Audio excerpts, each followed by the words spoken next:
This program contains graphic imagery. Viewer discretion is advised.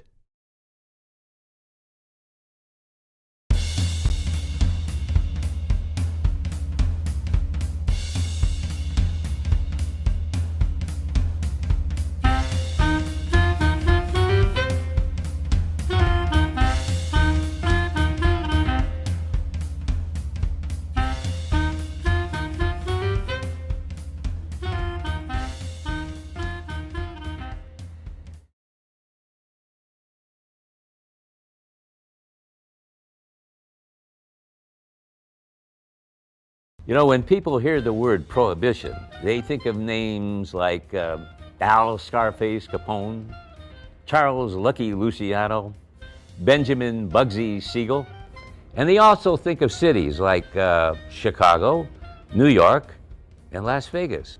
But one of the most ruthless and powerful gangs ever came out of Detroit, the Detroit Lickavoli Gang.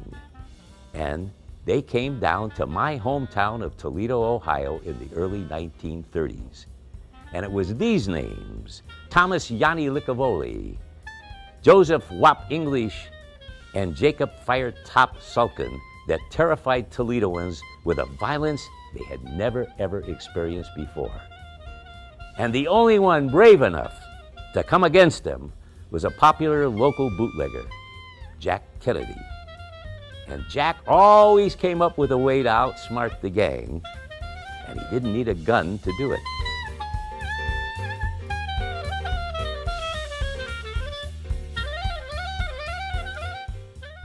When the 18th Amendment went into effect in 1920, it banned the manufacture, sale, and distribution of intoxicating liquors across the country.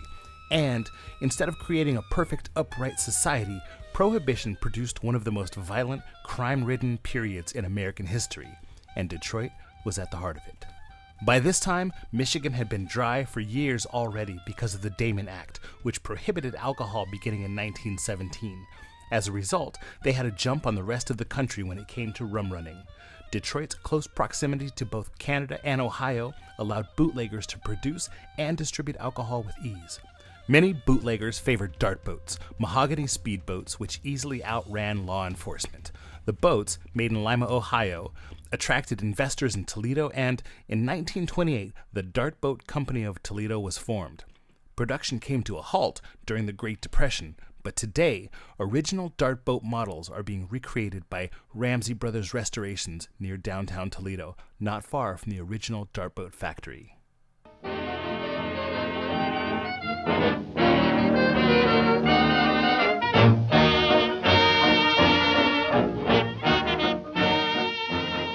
Back then, there was a lot of immigrants. Like my father and mother came from Italy. In those days, I guess all over the country, especially in New York, also in Toledo, they had the Polish section, they had the Italian section, they had the section on the east side, and they lived together, and they protected each other. During Prohibition, organized crime rose up to replace the formerly legal methods of alcohol production and distribution, and no one was more notorious than Detroit's own Purple Gang. The Young Purples, mostly children of Russian and Jewish immigrants, quickly graduated from nuisance street crime to armed robbery, hijacking, and extortion.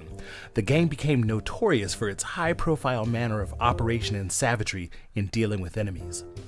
The Purple Gang ruled Detroit's underworld for approximately 5 years from 1927 to 1932. They were widely feared and enjoyed almost complete immunity from police interference because witnesses to crimes were too scared to testify against anyone identified as a Purple. The gang reportedly received their name during a conversation between two Detroit shop owners, each of them gang victims.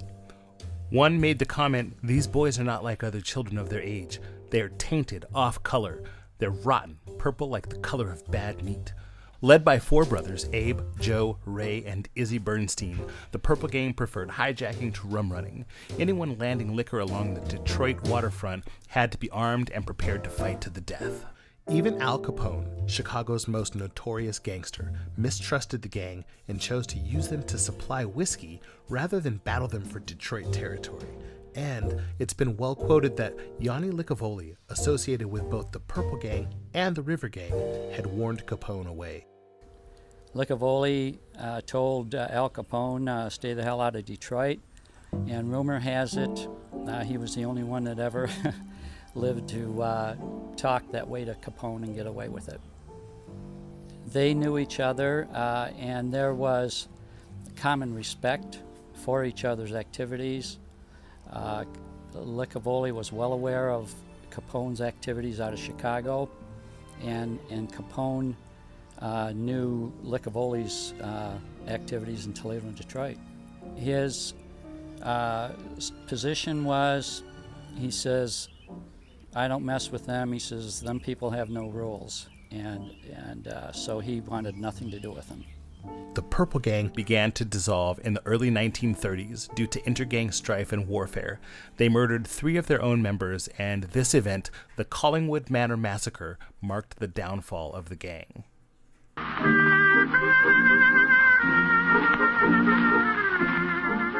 The Great Depression began after the stock market crash in 1929, and millions of people lost their job, lost their homes, lost their security.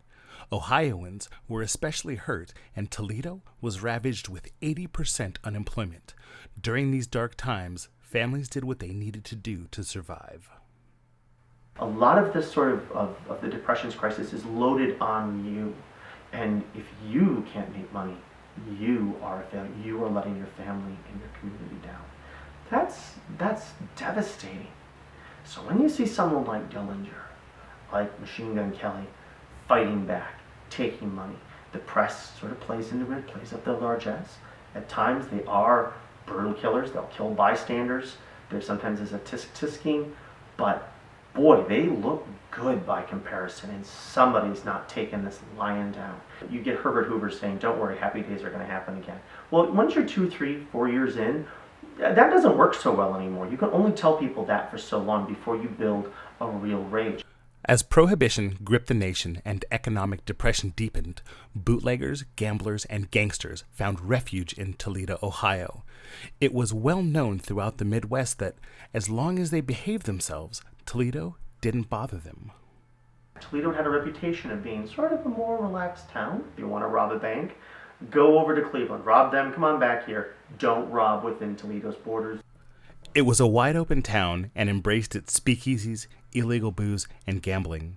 It was inevitable that Toledo drew the Licavoli gang. I was 4 years old when we moved out here, and I'm 91 now. We was all muskrat hunters, trappers, and we done a little illegal stuff too. Nobody had any money. As soon as school was out, they took our shoes away from us. We were barefooted. Everybody was barefooted. Had tires between our toes. And everything was done exchanging labor for this and that. There was no money. My dad got one of the gangsters. He was going to do a lot of work for him if he could have that house that was empty there. And so they made arrangements for him to do some work.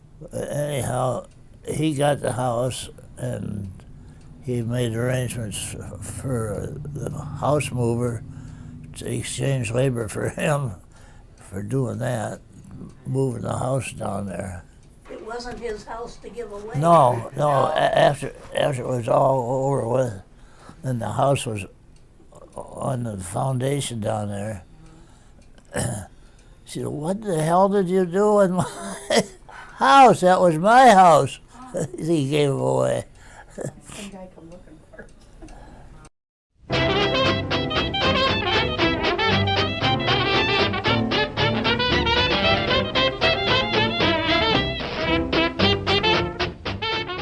Thomas Yanni Licavoli was born February 9, 1904, in the Jewish tenement slums of St. Louis to Sicilians Michael and Grace Licavoli. They had 4 children, Peter Joseph, Damiano, which was eventually slurred by neighborhood kids to Dom or Yanni, Grace, and Dominic. The family ran a prosperous fruit business, and both Yanni and his older brother Peter Joseph spoke fluent English, Italian, and Yiddish. Yanni was valedictorian of his high school class, and his parents wanted him to become a priest and Peter Joseph to become a doctor. But their sons were far too infatuated by the local St. Louis gangs and the tough streets they grew up exploring. By the time he was 15, Yanni was already known by the St. Louis police, and by his 19th birthday, he had been arrested for carrying a concealed weapon. Because of his legal trouble, Yanni decided to leave St. Louis, and he followed Peter Joseph to Detroit, where they joined the infamous Purple Gang. Yanni also married Zina Mosheri, and they had 2 daughters, Grace and Conchetti. Yanni quickly rose through the ranks of the criminal world to become one of the most powerful gangsters in Detroit. Well known for their brutal tactics in dealing with rivals, the brothers soon controlled a large-scale operation smuggling liquor from Canada across the Detroit River to the United States.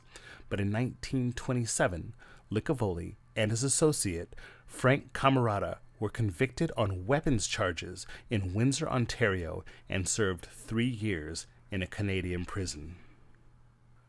After Yanni's release, the Detroit police strongly suggested to the Licavolis that they leave. It became clear that the brothers needed a new start, and they decided to expand their liquor operations to Toledo, Ohio. They set up a meeting with Toledoan Jacob Firetop Sulkin, who helped plan the gang's move, providing them with political connections, inside information, and various operations in Toledo. Firetop was known as a fixer and got his nickname from his red hair and bad temper. He made friends with all the right people, people with power and influence. Firetop first met Yanni and Peter Joseph at the Villa, a roadhouse on Dixie Highway. With its hidden rooms, escape tunnels, and long criminal history, it was the perfect place for them to discuss the gang's transition to Toledo. Today, the restaurant still maintains its prohibition atmosphere, though the mirrored craps tables no longer come down and the dome above where armed gangsters used to monitor gamblers is sealed over. The Villa is still full of secrets and possibly a few ghosts. We have people that come in here, they're like 70, 80 years old, and they're telling me stories about how when they were kids, their grandparents took them here. And it's just, well, it hasn't changed, you know, and it's like, wow. And that's how we get a lot of our business, actually, is just from people wanting to come in from all the history, you know. It's an experience. It really is, and you can't go anywhere nowadays like that. Everything's all modern, and, you know, this just has so much history in it, and people want to come in here and they want to feel it.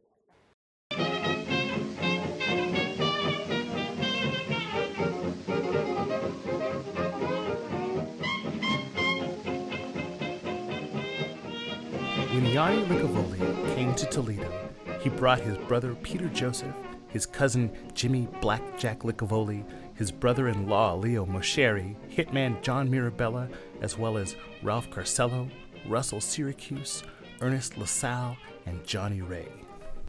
Once in Toledo, they recruited Jacob Firetop Sulkin, Chalky Red Yaranowski, Joseph Wop English, Sebastian Buster Lupica, and Anthony Whitey Bassesi. And they intentionally targeted the bootleggers because that's where the money was, according to Firetop. The 4 major bootleggers included Jack Kennedy, Jimmy Leahy, Abe the Punk Lubitsky, and Chalky Red Yaranowski. The soft-spoken and always well-dressed Yanni used a combination of intimidation and brutality to try to convince them to partner up. Licavoli also turned his attention to Toledo dry cleaners and shop owners. Sign this. What is it? It's a membership in a new protective association. Hurry up, you don't have to read it. But I don't want it. I don't need protection, not that kind. I won't sign it.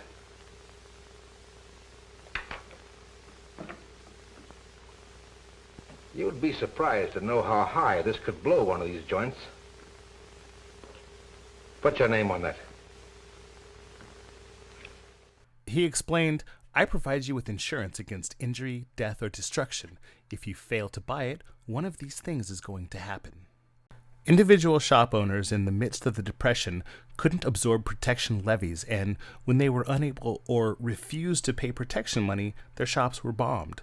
The gang also muscled in on the nightlife. Some, like Showboat Lounge owner Chet Marks, tried to resist, but when Licavoli decided to take over your club, you stepped aside. When Chet Marks didn't, he was shot to death by several of Licavoli's gangsters. I would put him up against any of the Prohibition superstars, if you will, Capone, Moran, and those people. In some ways higher, because he was on his own more than the Chicago people were. He was out of Detroit and Toledo, and Licavoli pretty much ran Toledo. At this time, only one bootlegger remained left in Licavoli's way, Jack Kennedy. My grandfather's uncles were in vaudeville.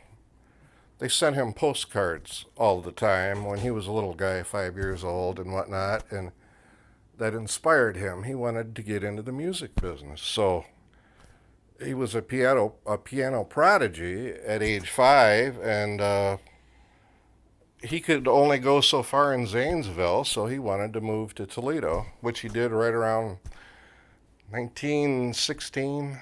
Immediately started playing, immediately formed a band, and they went great guns.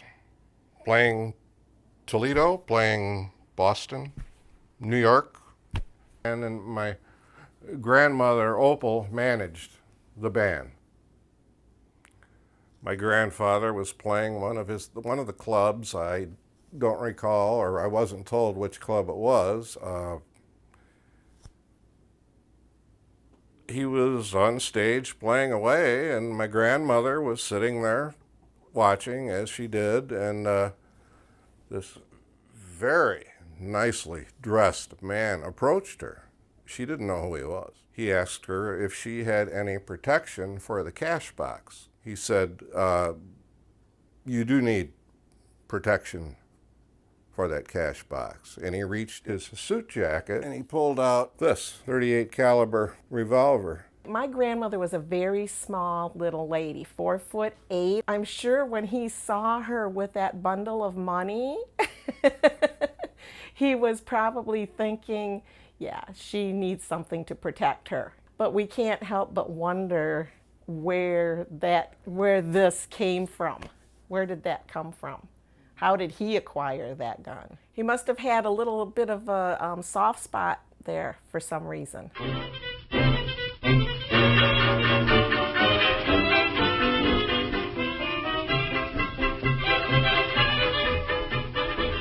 John Kennedy Sr., known by all as Jack or Jackie, was born in Buffalo in 1908 and raised in Toledo.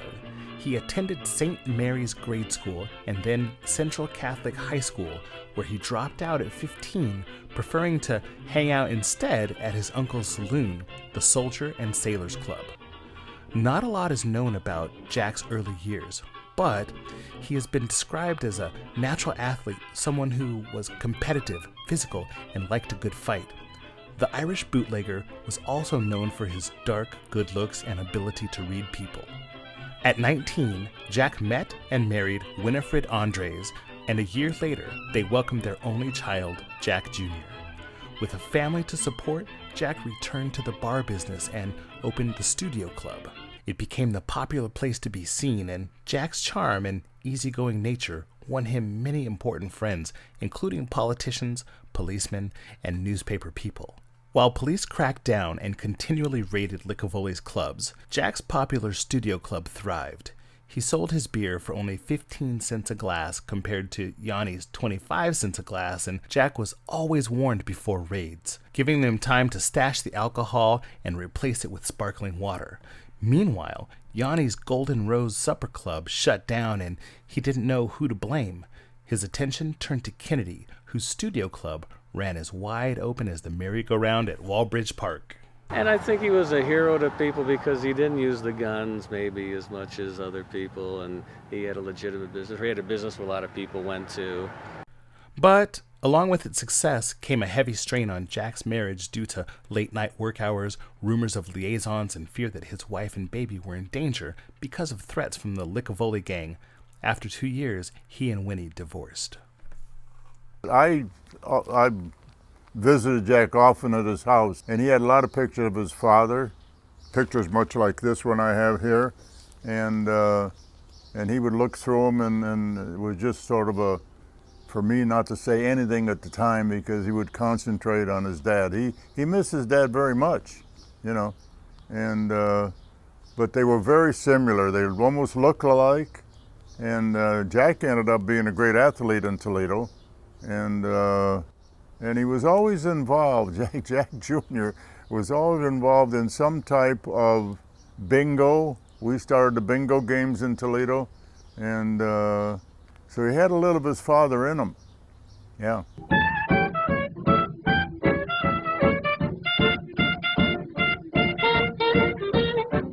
Many phrases have been used to describe Jack Kennedy: beer baron, romantic racketeer, courageous punk, even the best-looking man in town. But everyone agreed that he became a symbol of resistance. As the Licavoli gang wreaked havoc throughout Toledo, Jack Kennedy refused to split liquor profits and found ways to continually outsmart the gang using simple, non-violent methods. All the kids liked him because he would give them candy. Yeah, he said that when he would come out of the store, he'd have a hands full of candy. He would just throw it up in the air and the kids would all scatter and get the candy. And Licavoli never approached him with a 50-50 proposition because he was forewarned that Jack loved a good fight and had friends in high places, including Captain George Timoney and many others at the police department. I know one thing my dad always told me. He said he could take care of himself. When Jack heard that he was on the spot, he and his friend Wilford Scherer decided to confront Licavoli at his newly acquired Crescent Club. They climbed an iron staircase, snuck through a window, and crept into a room where Yanni and some of the gang were working. Covered in plaster dust, wearing work clothes, and without guns, the tables had turned. Direct as always, Jack asked Yanni if there was any truth to the rumors that he was to be killed on sight. Caught off guard, guns pointed at him, Yanni tried to skirt the question and made a joke about how if they shot him, he'd be found dead in his work clothes and his friends would laugh at him. He continued to assure Jack that he had never issued such an order, and of course the gangsters backed him up. According to family legend, after they left, Scherer said, "We should have dealt with him. Jack, you'll be dead in 6 months. He's going to kill you. Didn't you see his eyes?" Licavoli was angry and embarrassed that Kennedy would come into his place and question him. He knew Jack Kennedy had to go. When rumors reached Sadie Grommentz, Jack's stepmother, she begged him to get out of the business, claiming she heard that Joseph Wop English said he was going to get Kennedy. The Wop, as he was called, was christened Serafino Sinatra and had grown up in the same neighborhood as Jack. The gang recruited him as their muscle when they arrived in Toledo, and the Wop had been a prize fighter in his early years. In 1919, when Toledo hosted the Willard Dempsey Heavyweight Championship fight, Wop English won the opening fight, knocking his opponent out in the first round in 72 seconds.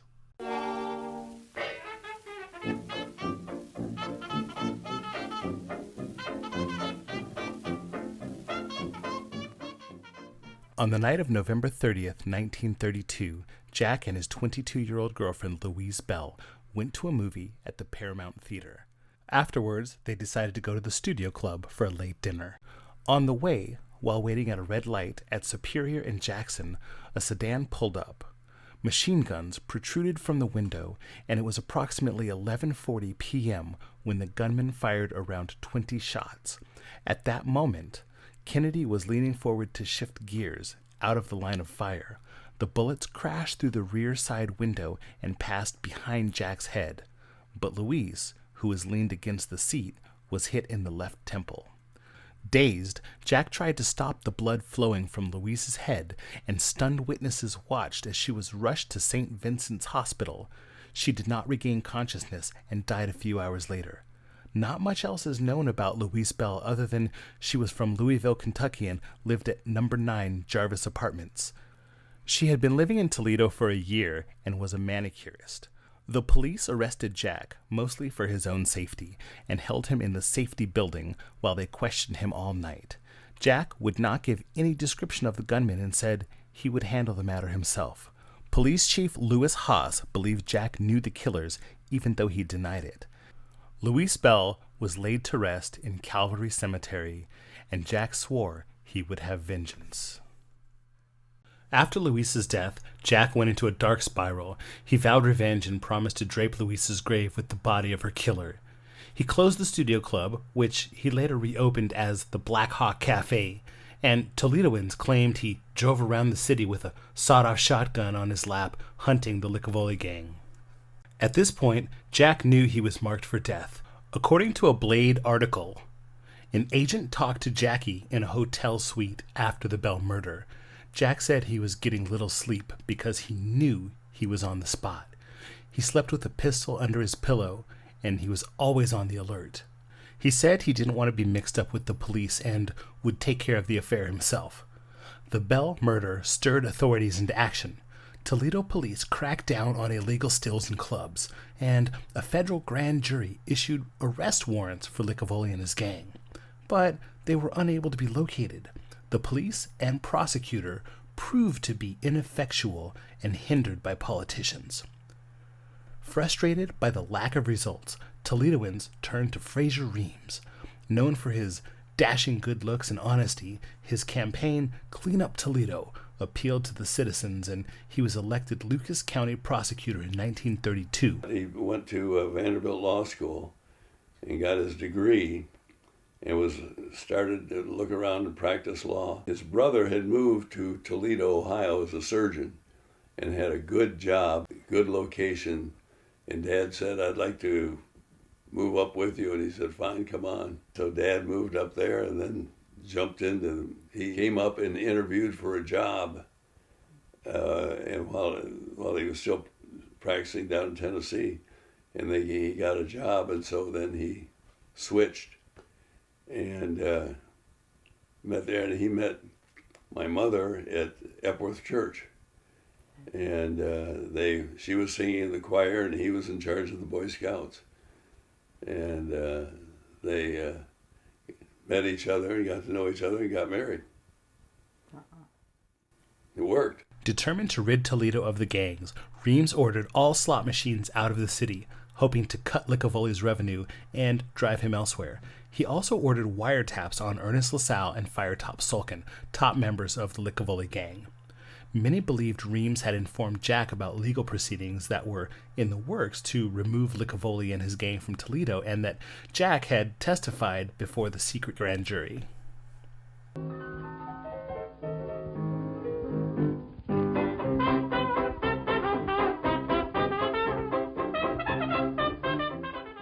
On June 5th, 1933, the Michigan Street Incident, as it became known, was the spark that fanned the Licavoli gang's wildfire. Acme Sales was a well-known front for Joe and Ben Freddy's slot machines, as well as a hangout for the Licavoli gang. When Jack drove by, a few of Licavoli's men began to taunt him. Jack jumped out and headed straight for Ralph Carcello, Johnny Ray, and John Mirabella. Jack and John Mirabella collided in the middle of the street. Jack's first blow broke Mirabella's jaw and knocked out several teeth. As he pummeled Mirabella into the ground, Carcello and Ray stayed on the sidewalk out of Jack's reach. Hearing the commotion, Wop English ran out and Jack warned him to stay out of it, telling him to mind his own business or he'd get some of the same. One of them had challenged Kennedy. So Kennedy walked up to the guy and says, "Come here, you and I." And they formed a ring and they fought, and Jack just kicked the hell out of this one guy that he wanted to challenge. And from that point on, the mafia guy says, "We're going to get him." With a beaten Mirabella laying in the street and Jack's threat hanging in the air, no one challenged him. Disgusted, Kennedy turned and walked back to his Packard. Almost immediately, they fired on him. Witnesses say 40 or 50 shots were fired as Jack fled. Since the humiliating fight outside the Acme building, Jack's family and friends were worried about his safety, but Jack brushed their concerns off and instead laid low at his Point Place cottage. Most believed, if not for this incident, the feud would have probably ended when Prohibition ended later that year. Everyone was afraid for Jack, and police warned him to protect himself. Though Jack wasn't known for carrying a gun very often, he did wear a bulletproof vest. Jack's family begged him to leave town, but he said, "I can't. I never ran from anybody before, and I'm not running now. I can take care of myself. The fist fight went into the shooting event. Then the next question was, did Licavoli really want to go after Jack Kennedy to the extent that what happened? And rumor has it that he may have been persuaded to do what happened. And nobody, I don't know if anybody will ever know that answer. It's been hammered out in court, but that's what the rumor is, that he went along with it. Almost a month after the Michigan Street incident, Yanni's father-in-law, Joseph Mosheri, died in Detroit. He and his family immediately drove up for the funeral, giving Yanni a perfect alibi. Well, the vest, yeah, that was one of Jack's pride and joys, this vest I have here, which is the bulletproof vest that he wore the first time. And I'm not sure if he wore it the second time when they killed him, because even though you're wearing a vest, you can always shoot someone in the head, you know. And Jack and I had a business arrangement. We both owned a bar in town called Westgate Lounge. And I had loaned him quite a bit of money when we started it. And then I decided, because of my family, not to get in the bar business. So he owed me quite a bit of money. He gave me this bulletproof vest to hold till Jack paid the money back. But what happened to Jack was he died before he could pay me back, so I have the vest. But I'm proud I have it, and I'm sure it'll be displayed someplace before I'm died, because after all, I'm 94 and I won't be along any more than 15 more years anyway.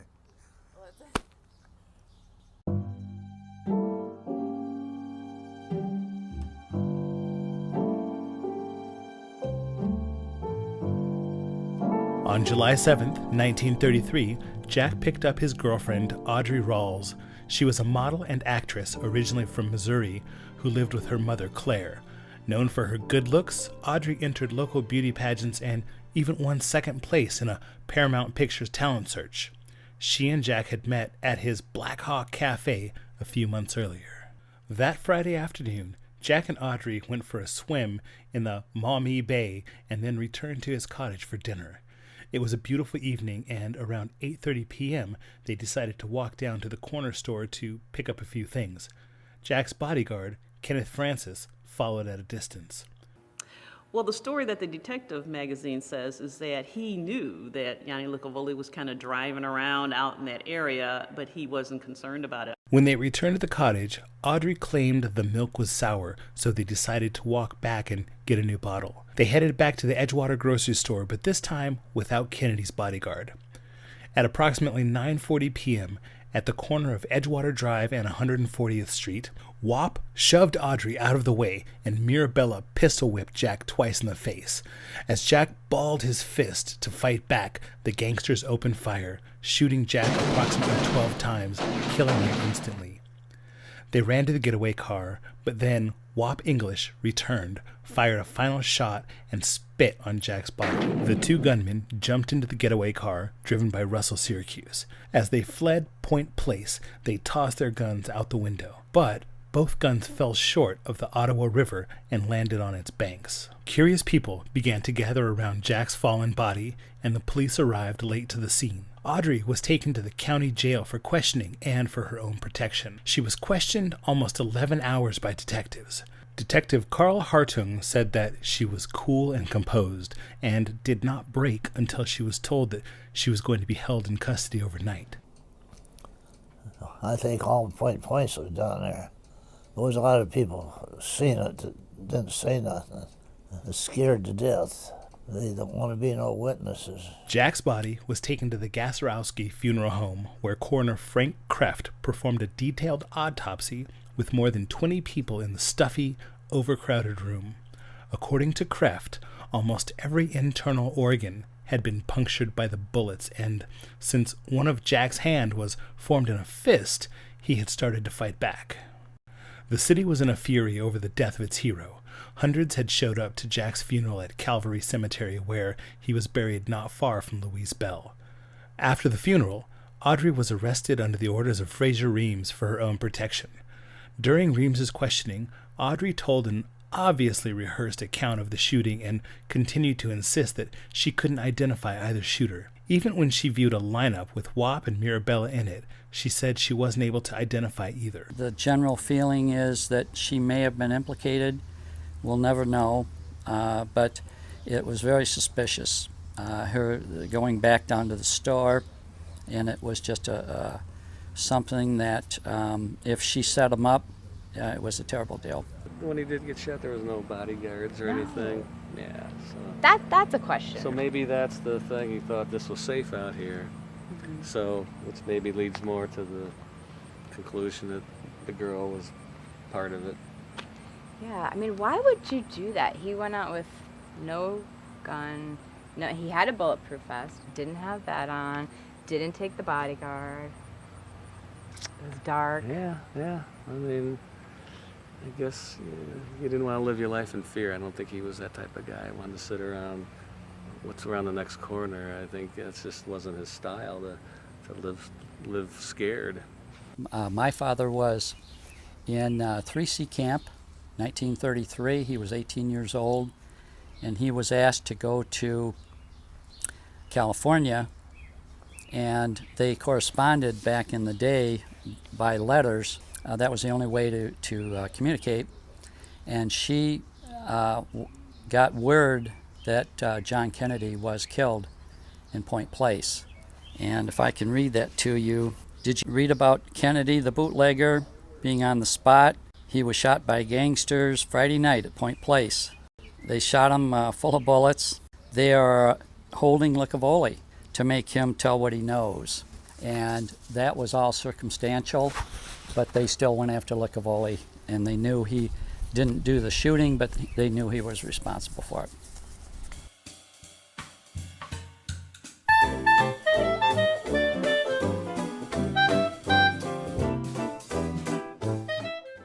On July 10th, the police arrested Wap English, Ralph Carcello, and John Mirabella as they were playing croquet on Licavoli's front lawn on Pemberton Drive. Each claimed to have an alibi. Yanni then called and turned himself in, also with an alibi of being at his father-in-law's funeral. Reams asked Detective George Timoney to be assigned to the case. Timoney had a vendetta against Licavoli, had constantly harassed him, and had been friends with Kennedy. Reams then called prosecutor Harry Toy of Detroit for help. He had broken up the Purple Gang, and Toy sent two of his biggest and best detectives to aid Timoney, Leonard Smith and John McDonald. Their identities were kept secret, and they were referred to only as the Clark brothers. Slowly but surely, leads developed.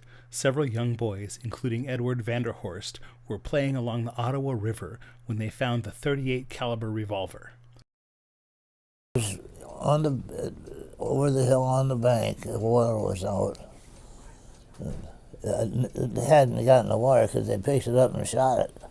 My dad found out that they found this gun. He smelled something was wrong, and so he turned it in and started things moving. He told Grandpa about it, then Grandpa put two and two together, and then he passed a note to a police officer, and then they met him here, and then they went and got the gun, and then the police officer gave him heck for not turning it in right away, and then he said to the boys, he said, "You probably will want this gun back after the trial's over with, and so we have a lot of guns down at the police station, so carve your initials in the handle." So they did, and then when the trial came up, that was one of the big questions. How do you know that this is the gun you found? And that was because the initials were carved in the handle. A day later, the .45 caliber Colt automatic pistol was found in the weeds near Ottawa River Road. The weapon that we have on display that is involved in the Licavoli case is the weapon on the top shelf to your right there. It's a Colt Officer's Model .38 Smith & Wesson. And that is the weapon that was used, one of the weapons that was used to kill Jack Kennedy. Despite the serial number being filed off of the .38, the manufacturer had secretly put a second set underneath the pistol's grips. From this information, police were able to trace the gun to its previous owner, who had pawned the gun to the Monroe Merchandise and Loan Company. Under intense pressure, police arrested pawn shop employee Sam Stein, and he was indicted on first-degree murder by the Lucas County grand jury. Sheriff Krieger talked to 14 witnesses, yet after 11 days in jail, through error, Licavoli and his men were released without having to post bond. Reams was furious and ordered them to be arrested again. The police searched Licavoli's house but couldn't find them. Later, a secret room was found in the basement where the gang had been hiding. This is the secret tunnel or room. Looked like a bookcase from the outside, or maybe had some canned goods on it, and then we would move the shelf, and it's very heavy. Push the door open. Here we have the wires that are cut to the doorbell, which you can see it's right here, and then a huge master lock. So he would stay in there, and then the authorities couldn't find him.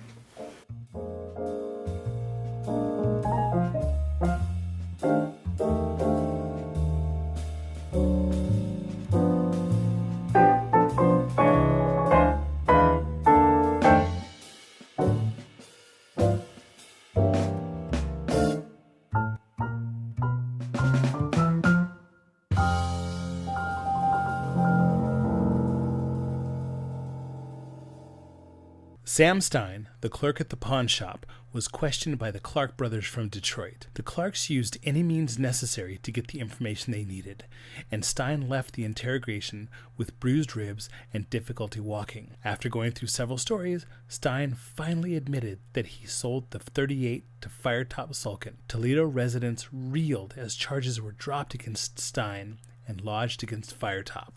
Frazier Reams knew he had to cut off Licavoli's money sources because without it, the gang wouldn't be able to function.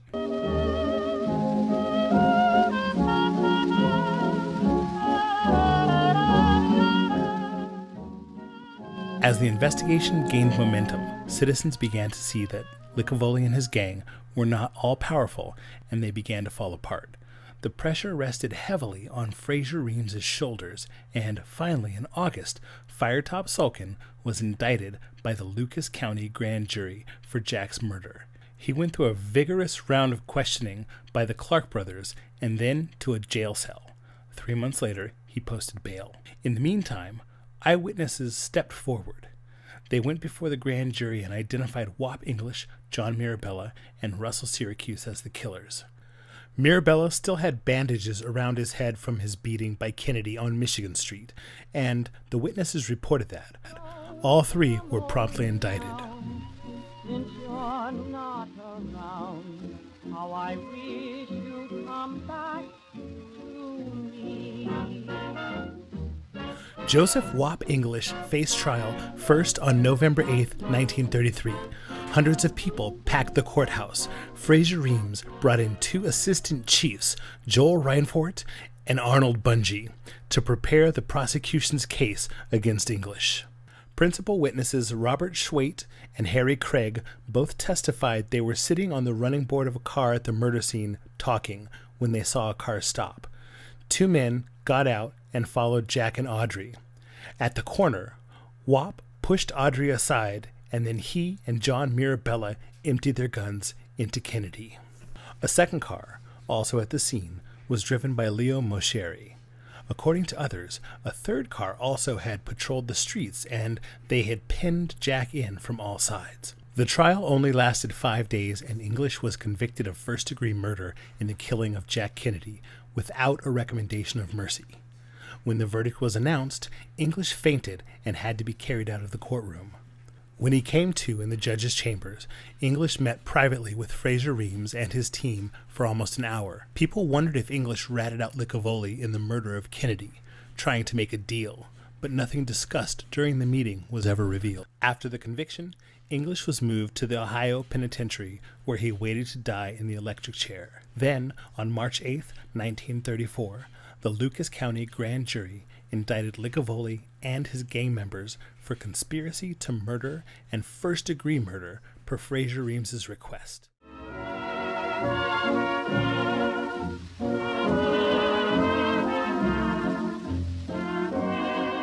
Licavoli's trial began October 8, 1934, with Judge John McCabe presiding.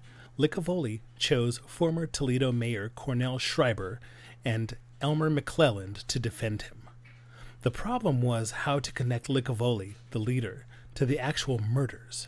This is where Harry Freiberg, who had been charged with writing up the indictment, introduced the element of conspiracy into criminal action.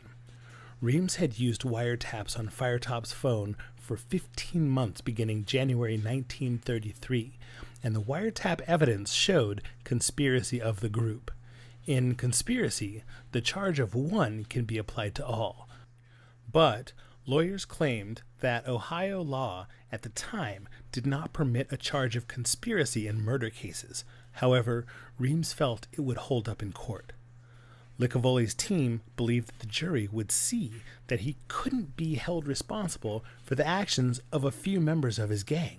Frazier Reams and the prosecution addressed this issue directly in their opening statements, conceding that Licavoli never pulled the trigger, but he ordered his gang to murder anyone who got in their way. Licavoli had gotten away with and thought he would get away with. He would have these people murdered, but he would be very obviously not there on the scene. So he was a clean whistle.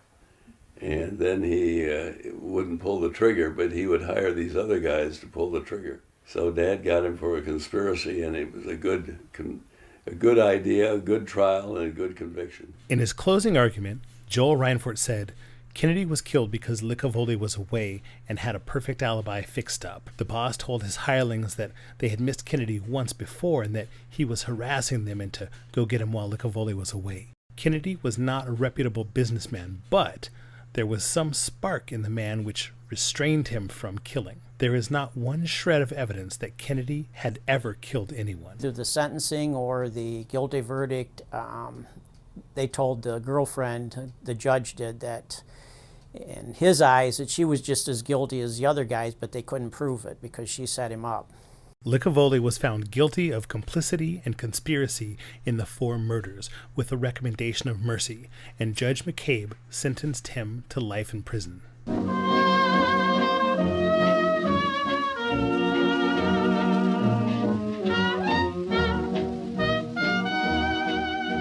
Jacob Firetop Sulkin went on trial February 26, 1935, with defense attorneys Cornell Schreiber and Paul Reagan, with Judge John McCabe presiding.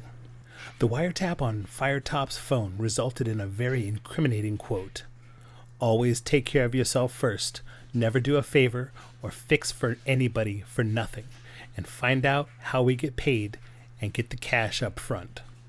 Assistant Prosecutor Harry Freiberg delivered the final argument, saying Licavoli's gang could not have operated without Firetop's assistance.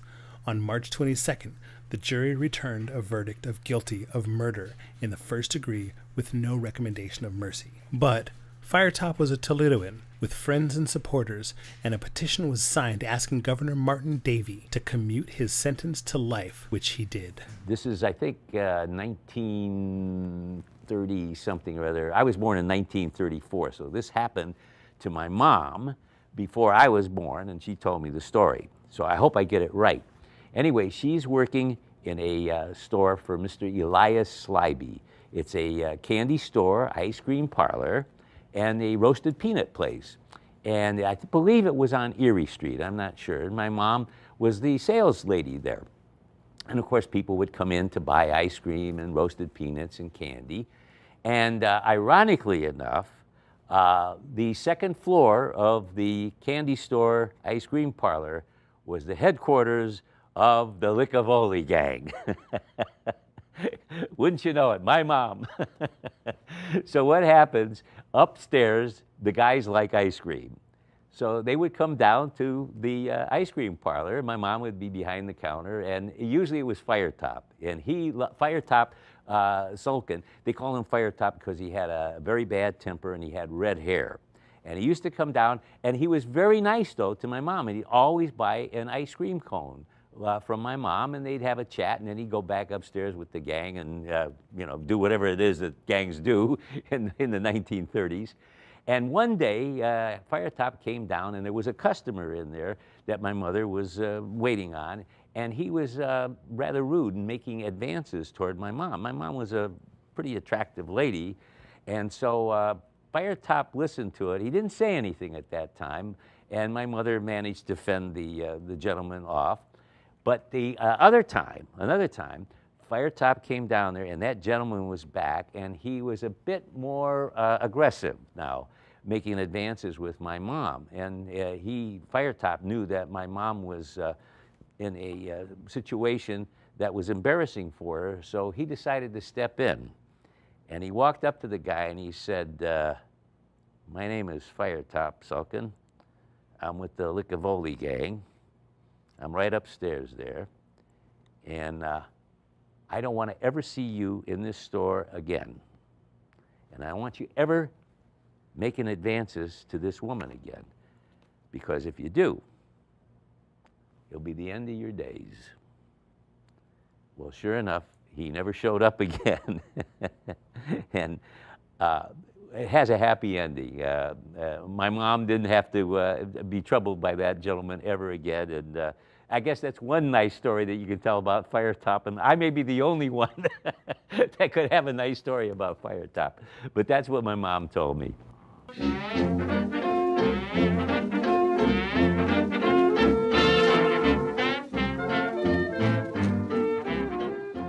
Yanni Licavoli enjoyed years of privilege in prison, including unlimited visitors, uncensored mail, trips, and steak dinners. In 1969, Governor James Rhodes commuted Licavoli's sentence, and his decision was heavily criticized. Then, on January 6, 1972, Licavoli was granted parole due to poor health.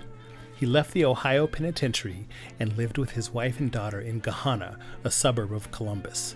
Less than 2 years later, he died of cancer. Peter Joseph Licavoli, Yanni's brother, reputed to be one of the 5 ruling dons of the Detroit family of La Cosa Nostra, was arrested, tried, or suspected of murder 7 times and released 7 times. He died in 1984. In 1972, Governor Gilligan commuted Joseph Wap English's sentence from first-degree murder to second-degree murder, making him eligible for parole, which was granted February 8, 1973.